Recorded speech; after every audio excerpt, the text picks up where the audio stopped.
G'day and welcome to this debut episode of A Fistful of Scripts v 2 Audio.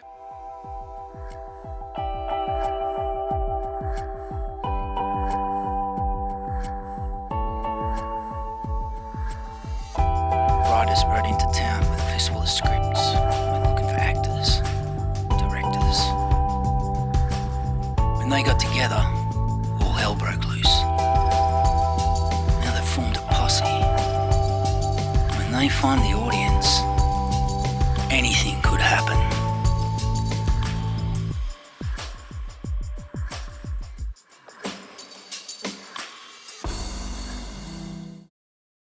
These podcasts coming to you through the Acast platform.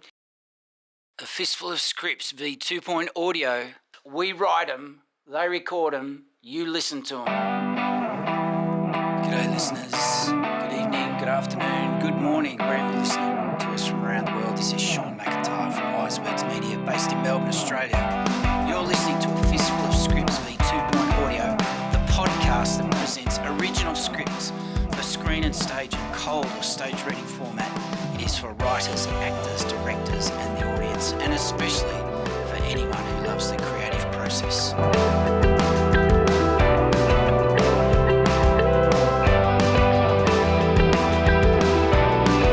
G'day and welcome to Fistful of Scripts v 2 Audio, a derivation of a very innovative script lab event, A Fistful of Scripts, which ran in Melbourne, Australia.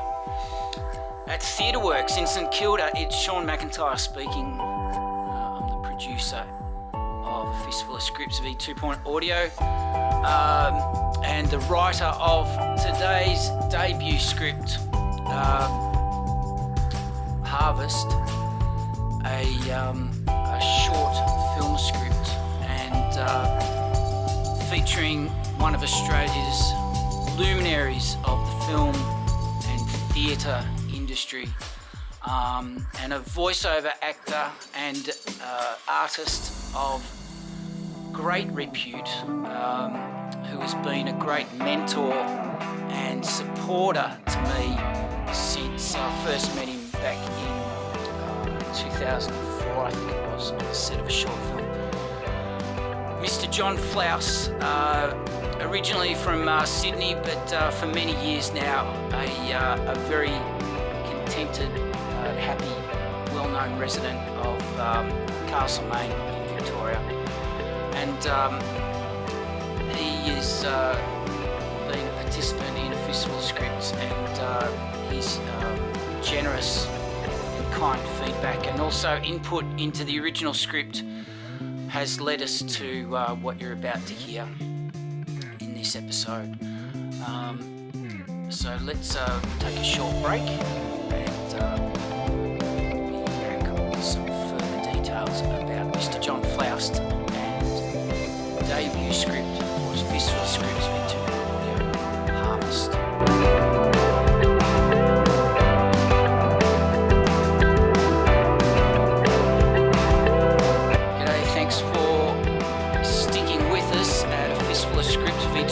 Audio, it's Sean McIntyre speaking. A Fistful of Scripts produced by Wise Words Media. A Fistful of Scripts being one of the several brands under the banner of Wise Words Media. And today's script, Harvest, featuring John Flaus, and then we'll bring you a bit of a synopsis about the script, and then we'll get straight into it from there. So don't go away, we'll be right back. Nobody remembers what it was like to dream. Nobody remembers what it was like to dream. No one knows the first thing about harvesting, let alone dreaming. Old Man Harvest is the only one left. Harvest, a fantasy story about Old Man Harvest, part Santa, part Tooth Fairy. Old Man Harvest gathers our dreams to store them for us until we're ready to live them out. Nobody dreams anymore. Old Man Harvest is dying. Old Man Harvest is dying. Old Man Harvest is dying. harvest is dying.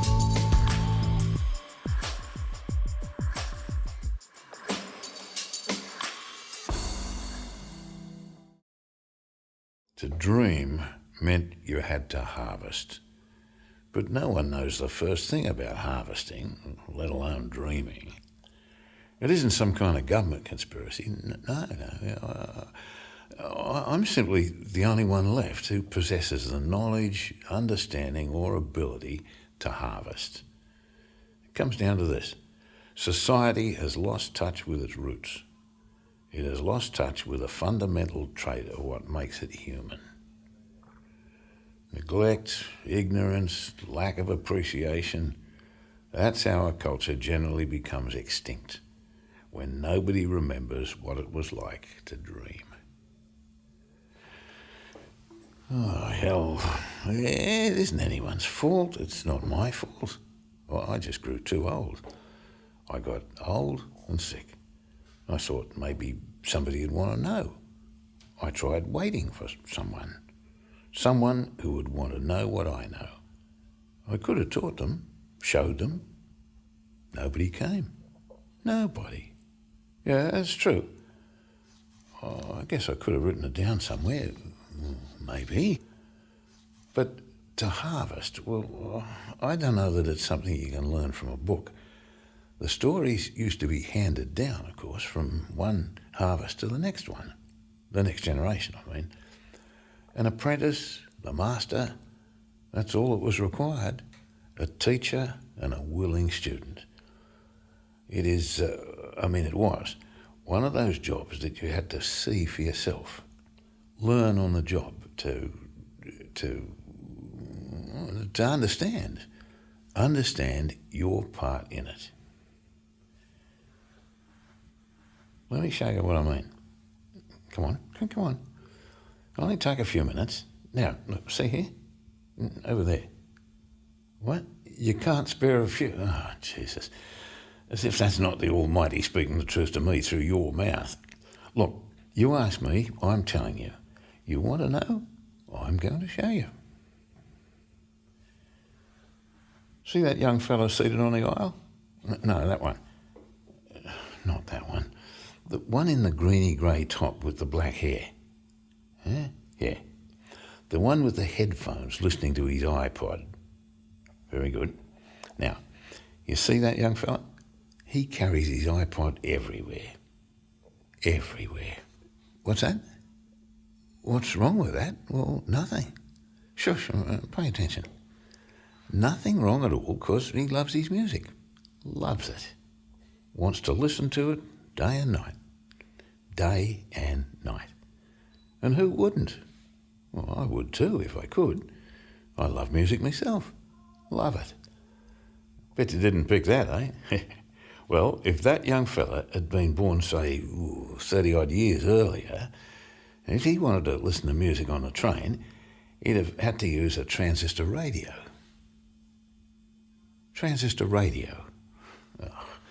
Transistor radio. Jesus, you haven't got any idea what that is?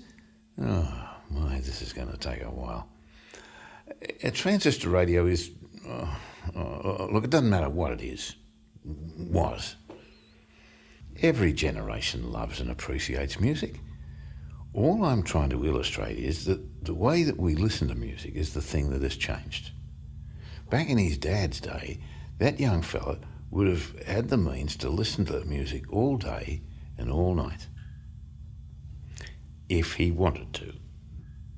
Probably would have too. Probably would have, yes. But you see, today, there's a slight difference. Take a young fella 30-odd years ago. Let's say, for example, his dad. Let's see what life was like for the father in this example. He was different to that young fella sitting over there in front of us. Blood related, but different, just the same. 30-odd years ago, that young fella would have got on the train, just like his son, to go to work. Yeah, he would have taken the train to work and possibly listened to music too. What do you think of that? Yeah? Well, that's not a stretch at all.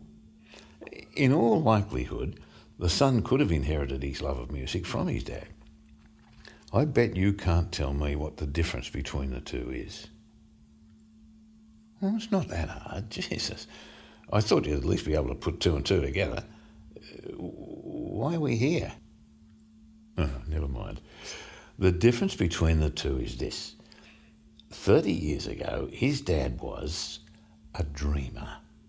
He loved dreaming. He didn't know it, but he did. Probably didn't know it because it was second nature to him. To everyone. Everyone used to dream. Well, his dad, you see, he did most of his really, really important dreaming on the train. On the train. On the train. Can you believe that? But this... Did he love dreaming? Well, I don't know if I had to guess. No, I don't think he would have loved dreaming more than, say, music. No. But this young fella in front of us, he can't dream. Can't. Doesn't want to dream. In fact, he wouldn't know the first thing about it.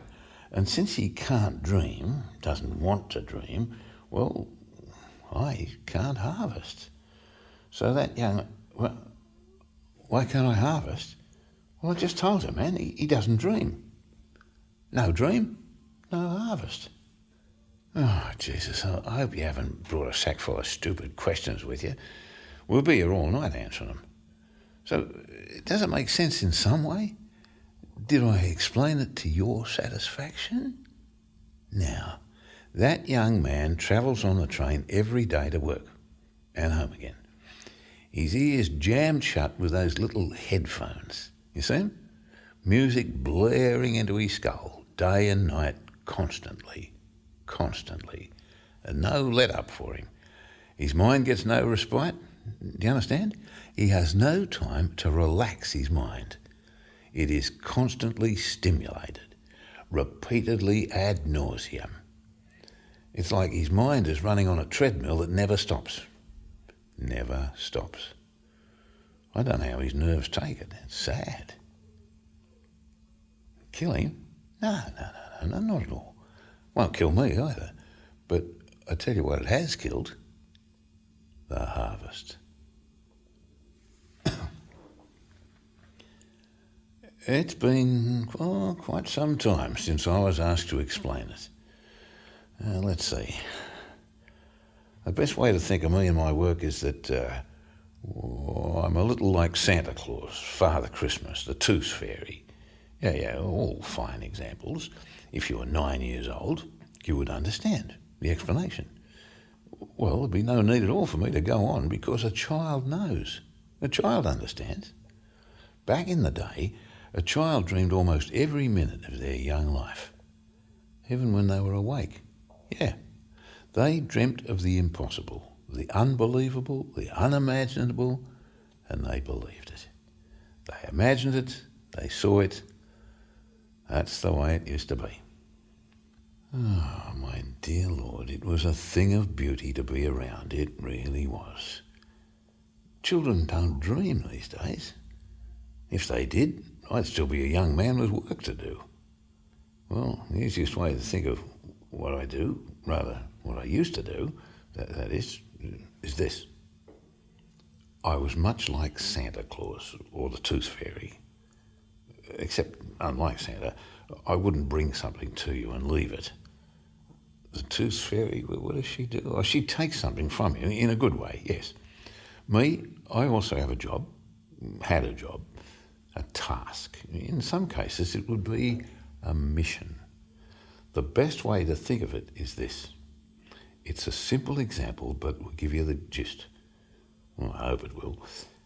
Here, for instance, what if, like our young fella on the train, you were on your way to work? Now, you're on your way to work and you're thinking of the day ahead of you. It's a busy one. Thank God you ran the ramp and made it on board before the doors closed. Missed this train, you're condemned to ride a stopping all stations train. That'd never do, because today you've simply got to get to work early and then you notice you're passing through Box Hill, which interrupts your line of thinking because as the train pulls out of the Box Hill station, there is a lovely view ahead out to the north. It doesn't compare to the view that stretches out along the beach foreshore between Middle Brighton and Brighton Beach stations. That's the other side of town. Box Hill has its own lovely view out to the north, just the same. It simply has to be seen because it's the best part of the ride. It feels like the day is off to a good start when you see this view. There it goes. Did you see it? Now, what were you thinking? Oh, yes, you need to get to work early. The day ahead should be busy. And then your line of thinking is interrupted again. Nearby, a schoolboy is talking to his schoolmates quite loudly, and the sound of his voice takes you to an airport. It doesn't matter why it takes you to... Look, for this to work, you have to drop your inclination for logic. Okay, now? Otherwise, you might as well turn on your heel and forget you ever found me. Right, so, in your mind's eye, you're suddenly at an airport. Can you see what's happening? Can you see? You're at the airport and you feel disturbed because you know you should be thinking about something important. But what? Isn't it always a nice feeling to be at an airport? Feels like you're going somewhere, or you could be going somewhere. Anywhere. Where'd you like to go? You have your passport in your hand. Who do you want to visit? And blow you down, but is it not simply odd that in front of you is a customs desk? Can you hear it? Can you hear it? You can't hear anything yet? No? Oh, okay. It's okay. This is just an example. But let's say in front of you is a customs desk. And what do you know but the sound of a train is ahead of you too? Yes, ahead of you. A train at the airport, behind the customs desk. Do you know what's happening? Yes. You're going somewhere on a plane, obviously, but you aren't, are you? You're actually on a train. On a train. You know what that means? Oh, geez, I can't believe it. It's such a simple twist of logic. You're daydreaming, dreaming. Your body is on the train, your mind is at the airport. What does this have to do with me? That's a fair question. Fair question, no doubt.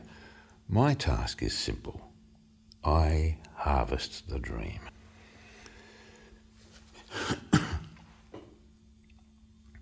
What do you mean, thanks? Thanks and goodbye? What's wrong with you? Where do you think you're going? Well, of course we're not finished. Jesus, Mary and the saints. You think we're done? We're far from done. Ooh, aren't you just the devil's example of what's wrong with society today? You remind me of a white rabbit. Do you have to be somewhere? Somewhere you do. Where? Where do you have to rush off to so that you can't finish the task at hand? Pray an old man the decency of respect. Do you forget why you came here? Why you searched me out? I'm late. Yeah, you know, that's all I hear. That's all I see. Busy people. They all want to be busy. Busy for the sake of being busy. Rushing because they have to be somewhere. Where? Well, anywhere, of course. And why? So, you do want to know. You're sure you don't have to be rushing off on me now? You're not going to make me take a deep breath with nothing to spend it on? No? Good. Well, I can tell you this. You listening? People are afraid. Afraid to be still. Afraid to be alone with their thoughts. To be alone with themselves. People are afraid of their own company. People are afraid that if they stop moving or doing for the tiniest fraction of a second and actually have the time to reflect on what's inside themselves, oh, Jesus. For some people, that's not a fate worse than death. That is the definition and physical manifestation of eternity in the pits of hell. So they keep busy. They jam their existence with endless activity, meaningless activity.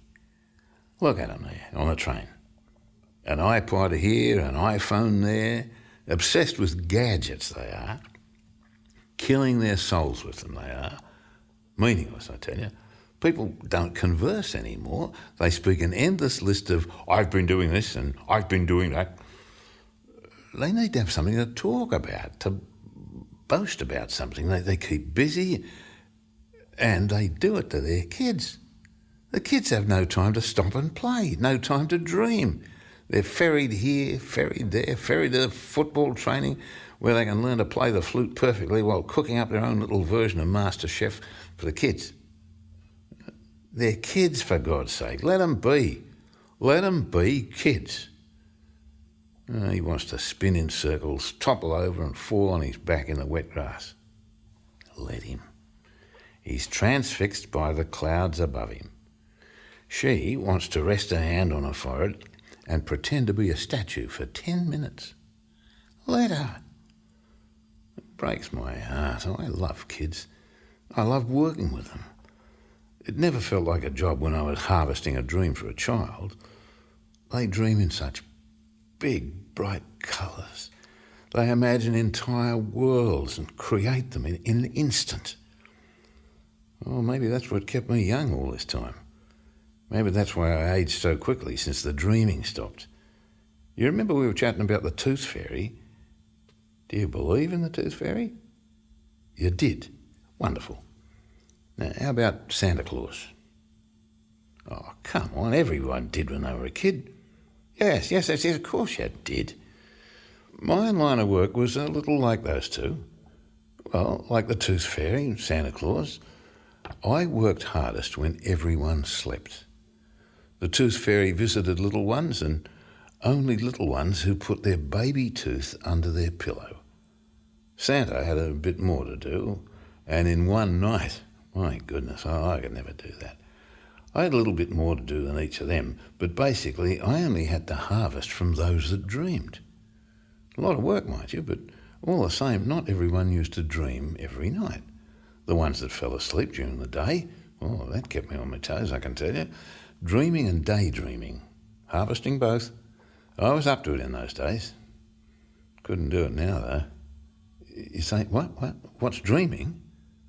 Oh, I just explained it to you. The sound of the train at the customs desk. Oh, you got a fair point there, I guess. Dreaming happened mostly while you slept. Beg your pardon, it did. It most certainly did. Do you think old man Harvest would suddenly take to making up stories in his old age now? Do you think that? Oh, go on, I'm only messing with you. It's not your fault you don't know what a dream is.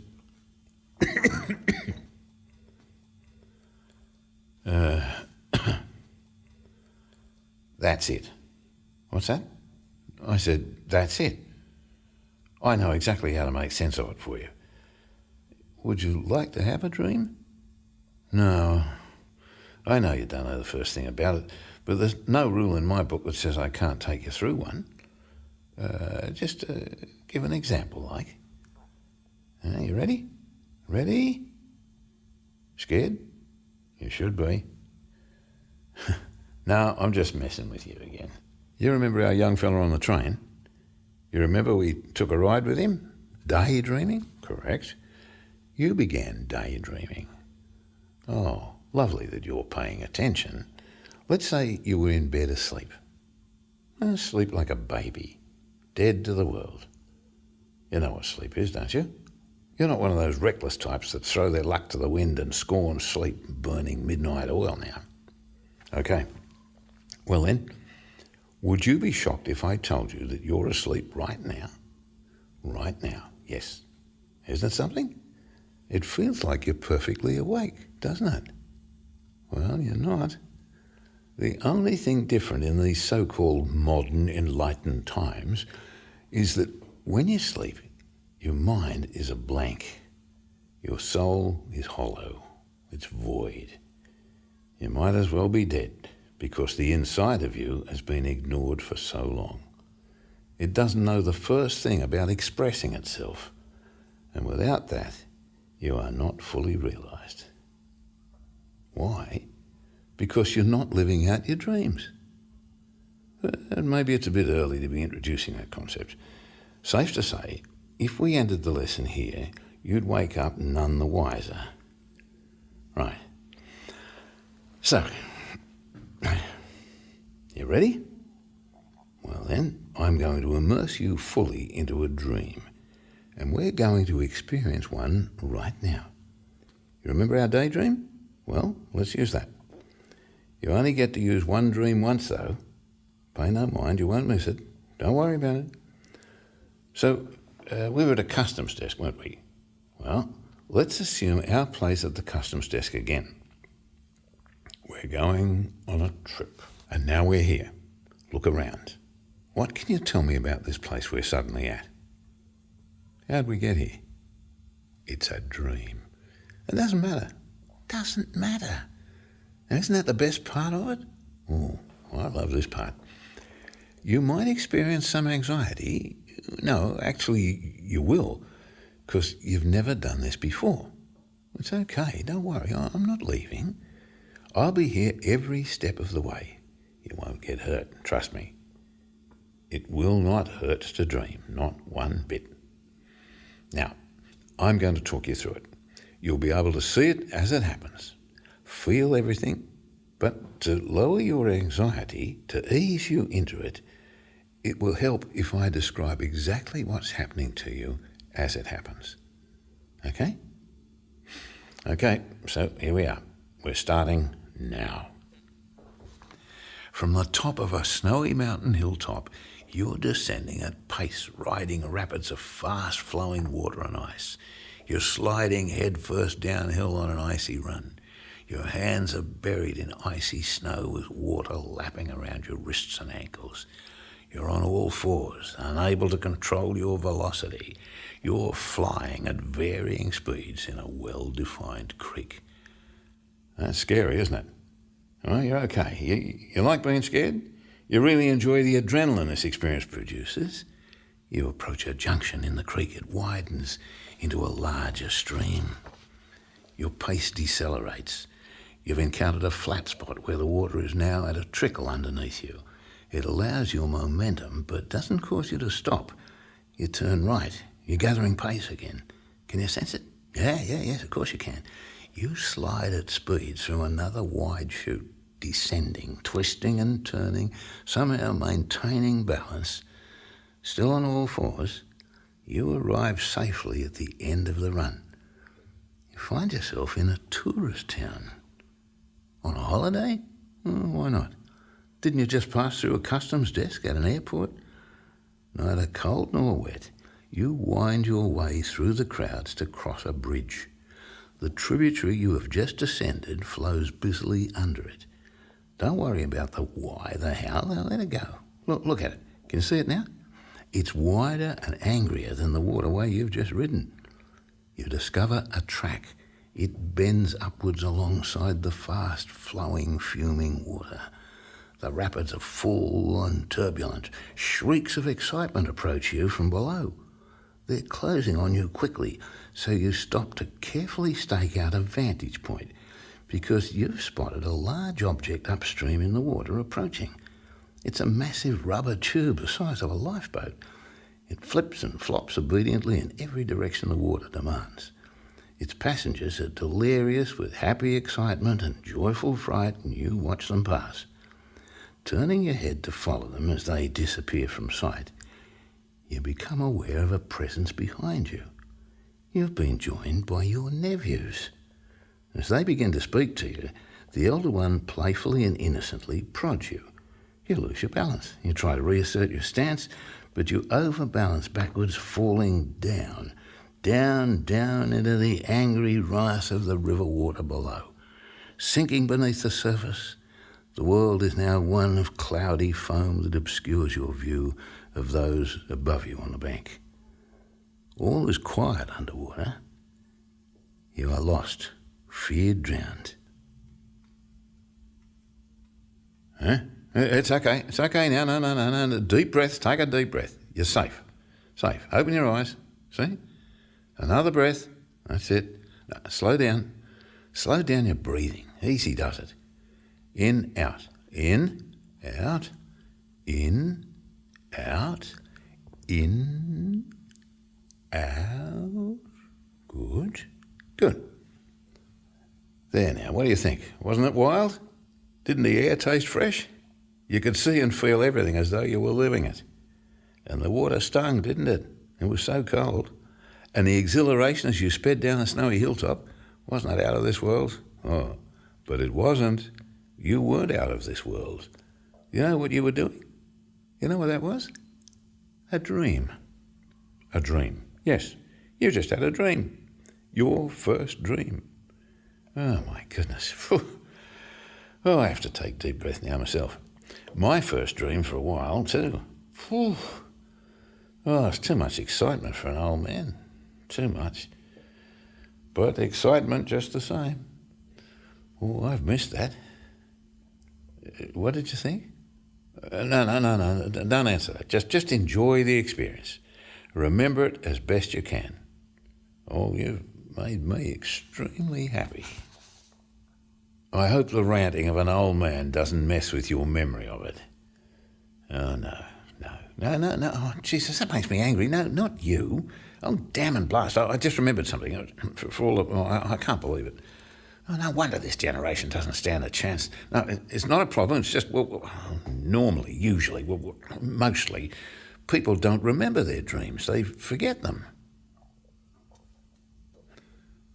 That's a good question. A good question.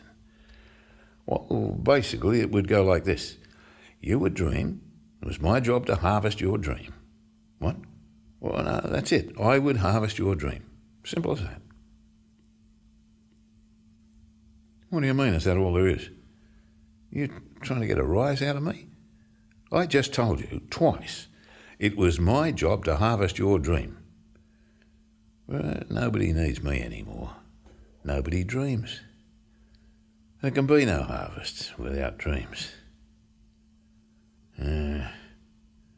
What would I do with your dream? Well, it was my job to harvest, that's all. It's up to the individual as to what becomes of their dreams. But I made sure that their dreams were safe and looked after for whenever they were needed. Oh, it was a great life. I made a lot of good friends through my work. It was an amazing thing to witness what some individuals would do with their dreams. Oh, that's very kind of you to say. You'll be making an old man very, very happy. Hope you do. I hope you can learn to do it. I hope you do dream, I really do. And often. When you do, make it impossible. Make it unbelievable. Above all, use your imagination and believe.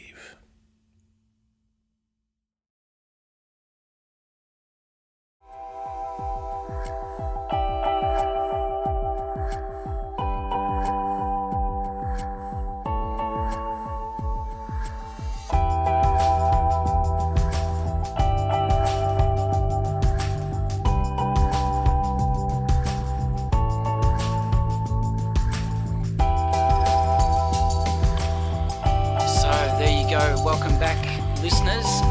Hope you enjoyed that very special debut script presentation of Harvest with acting and screenwriting legend, and also he's a voiceover artist, Mr. John Flaus. Let us know what you thought, because the whole point of A Fistful of Scripts and its derivation, the 2-point audio, is to take the work to the audience. We write them, they record them, you listen to them. So let us know, what did you think? A Fistful of Scripts v 2-point audio.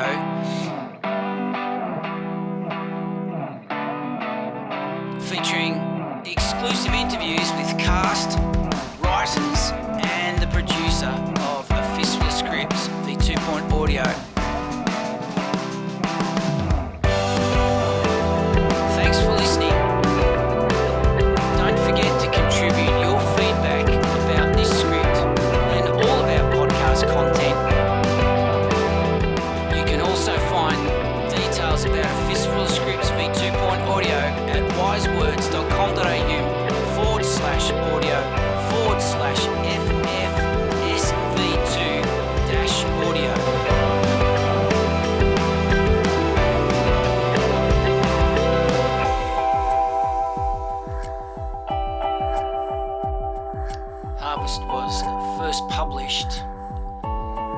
Turl Times, Volume 3, Issue 1, January 1, 2012.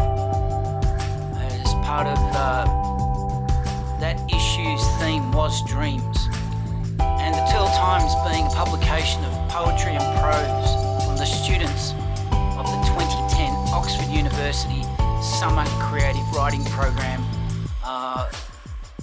which was facilitated, and Summer Creative Writing, the 2010 Oxford University Summer Creative Writing Program was presented at Exeter College in Oxford, United Kingdom, during 2010.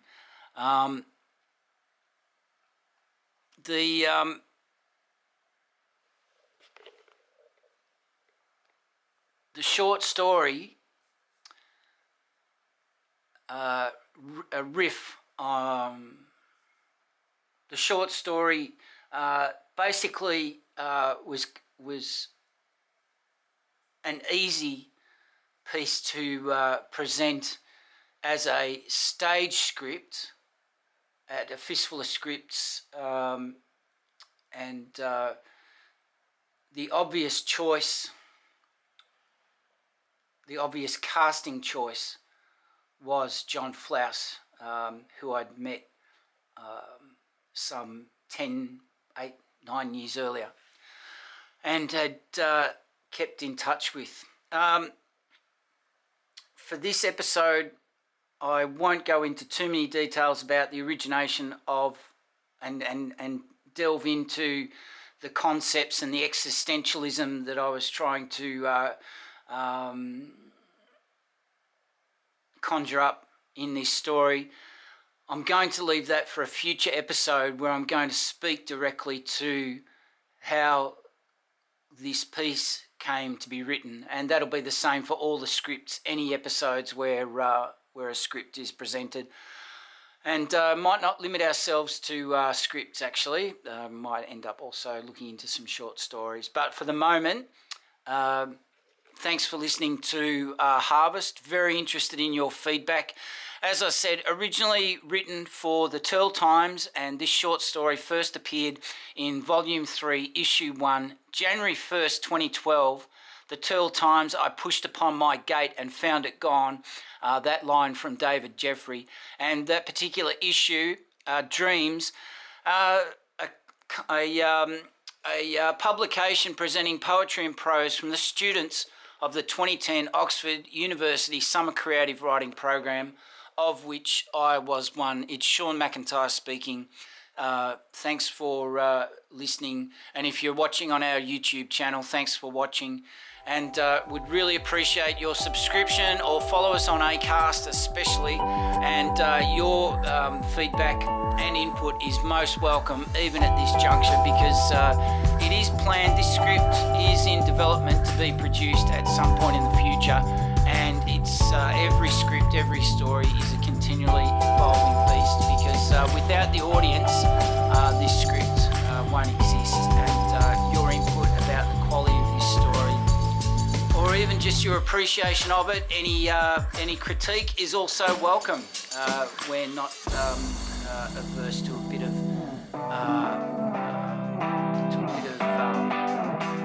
critical thinking and feedback. Thanks for listening, thanks for watching, and we'll chat to you soon. Bye for now.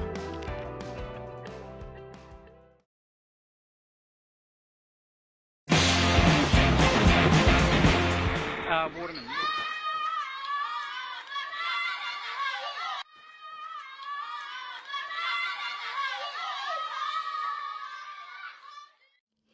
Kids, or Games Before Home Time. Written by Sean McIntyre.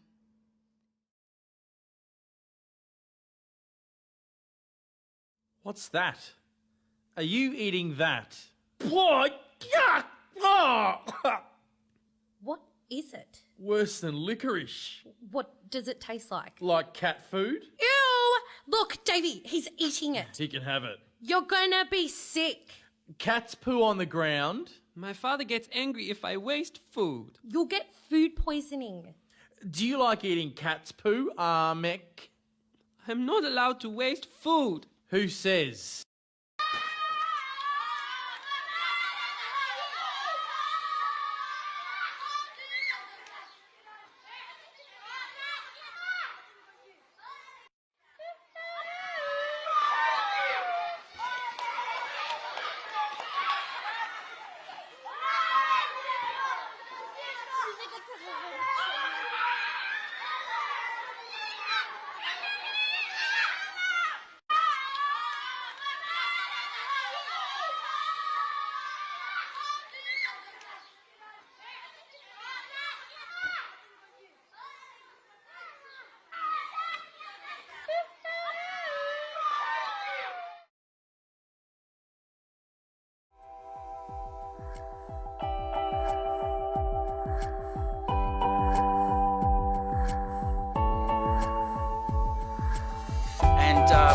I've got a short bio about Mr. John Flaus, who generously gave us his time for a single day, travelling down from Castlemaine by V-Line to our the recording studio at Biz Hub at Eastland in Ringwood, Victoria, where we put this together at the Creative Content Studio with thanks to the tech crew there.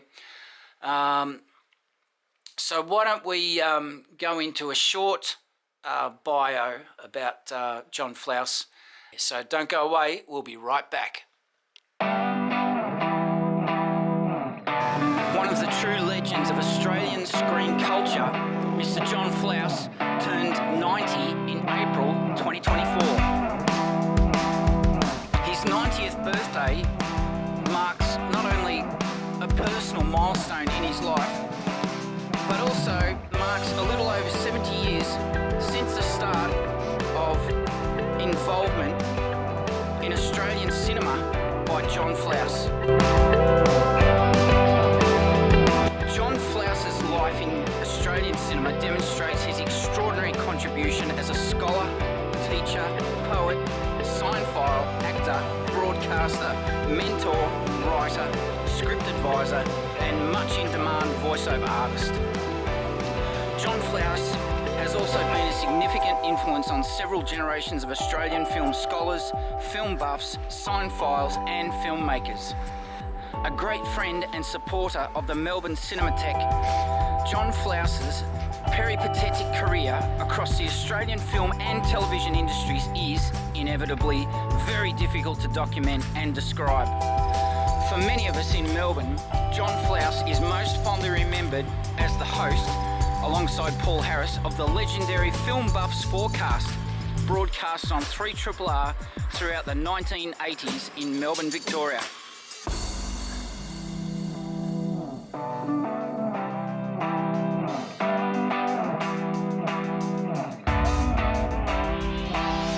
John Flaus has also been a constant presence on television and cinema screens in Australia for 50 years.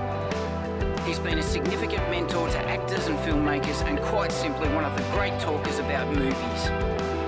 John Flaus has made over 100 appearances in films and TV shows like Newsfront, 1978, Palace of Dreams, 1985, Traps, 1985, The Castle, 1997, Tracks, 2013, and a regular cast member of Jack Irish from 2012 to 2021.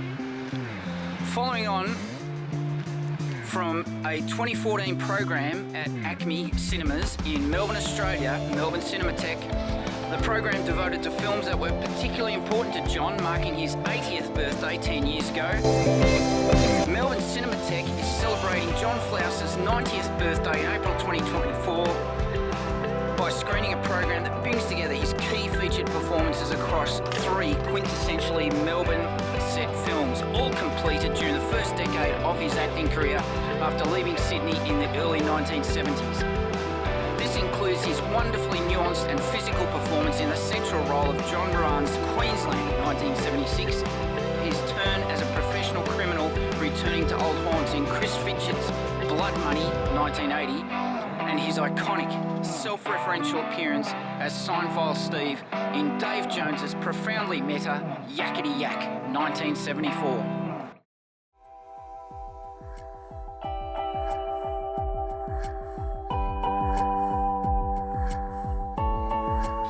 And don't forget that in future episodes we have more scripts coming, cast recordings featuring solo cast members and also ensembles. And also we'll be presenting in separate episodes separate interviews with all cast members. And we're incredibly keen to lift the red curtain and give you a peek behind the creative process, and especially given you're the audience, we're especially grateful for your participation, because without you these stories don't exist. But no production exists without a good story, and it can't be. These scripts evolve through a creative process that involves feedback, refinement, editing, rewriting, and that's the whole reason this podcast exists. So like and subscribe, follow us. We're obviously all over the place online. These podcasts coming to you through the Acast platform, and all the different distribution points through that. We'll list those later on where you can pick us up. But we're also on wisewords.com.au/audio/FFSV2-audio. We're obviously got an obligatory presence on Facebook, Fistful of Scripts, easy to find us. You might also want to find us on LinkedIn via Wise Words Media or Callumny Films, and Callumny Films also has its own Facebook page, because the object of these scripts and the development of them is to get them through the creative process and into final production. So if that's something that you're interested in and want to be a part of in the future, even if you've got a script, and it doesn't have to be a film script, it could be stage or TV, it can be short, it can be long, it can be in development, contact us at Wise Words Media, consulting at wisewords.com.au. It's Sean McIntyre speaking. I'm the producer of Wise Words Media, the producer of A Fistful of Scripts V2 Audio, and once again, thanks to Mr. John Flaus for his input and presenting that script as Old Man Harvest, but especially thanks to you, the listener. And make sure you share this content. And we also have a YouTube channel as well, where you can also enjoy a lot of behind the scenes production shots, and we'll wrap it up there. So thanks for listening. If you're on the YouTube channel, thanks for watching, and we'll chat to you soon. Bye for now.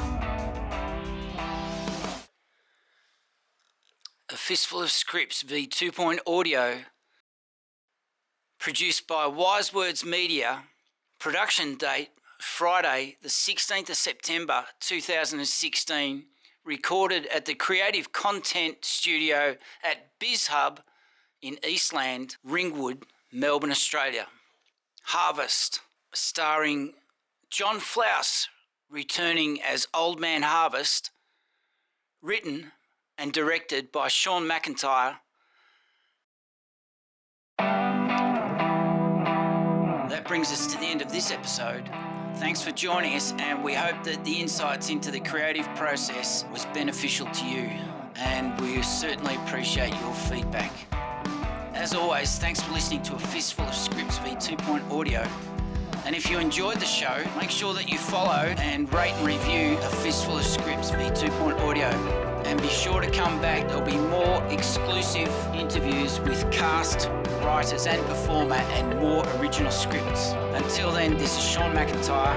Don't forget, we write them, they record them, you listen to them.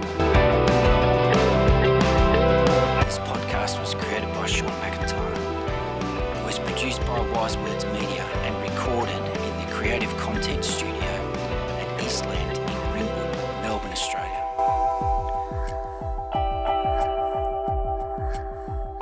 A Fistful of Scripts V2 Audio is a product of Wise Words Media.